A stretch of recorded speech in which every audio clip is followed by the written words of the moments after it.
ఒక అమ్మాయి తన ఇంటి నుండి బయలుదేరింది. ఆమె మొదట 30 మీటర్లు వాయువ్య దిశలో, 30 మీటర్లు నైరుతిలో, 30 మీటర్లు ఆగ్నేయంలో నడిచిన తర్వాత చివరగా ఆమె తన ఇంటి వైపు వెళ్తుంది. ఆమె ఇంటి వైపుకు వెళ్తున్న దిశ అంటాడు.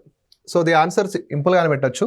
ఏంటి అంటే, సో అది ఎలా నేను లాస్ట్కి చెప్తాను. ఇప్పుడు ఆమె మొదట 30 మీటర్లు వాయువ్య దిశలో వెళ్ళింది నాన్న. ఓకేనా, 30 మీటర్లు వాయువ్య దిశలో. మీకు ఇక్కడ డయాగ్రామ్ చూసుకుంటే, ఓకేనా, ఇది నైరుతి అవుతుంది, ఇది ఈశాన్యం అవుతుంది, ఇది ఆగ్నేయం అవుతుంది, ఇది వాయువ్యం అవుతుంది, ఇదేమవుతుంది, ఇది ఇది నైరుతి అవుతుంది, ఇది వాయువ్యం అవుతుంది. సింపుల్గా. సో వాయువ్యం అంటే ఈ డాట్ నుంచి ఇలా లెఫ్ట్ సైడ్ పైకి, అంటే ఆమె వాయువ్యం వైపు వెళ్ళింది, ఇలా వెళ్ళింది వాయువ్యం వైపుకి. ఎన్ని మీటర్లు? 30 మీటర్లు. నెక్స్ట్ 30 మీటర్లు నైరుతిలో వచ్చింది. నైరుతి అంటే ఎటు? ఈ డాట్ నుంచి కిందికి కదా, ఇలా.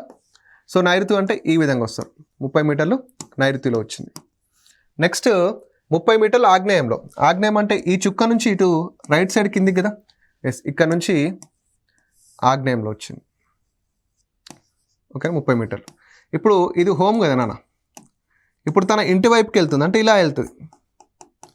తన ఇంటి వైపుకు ఇలా వెళ్తుంది.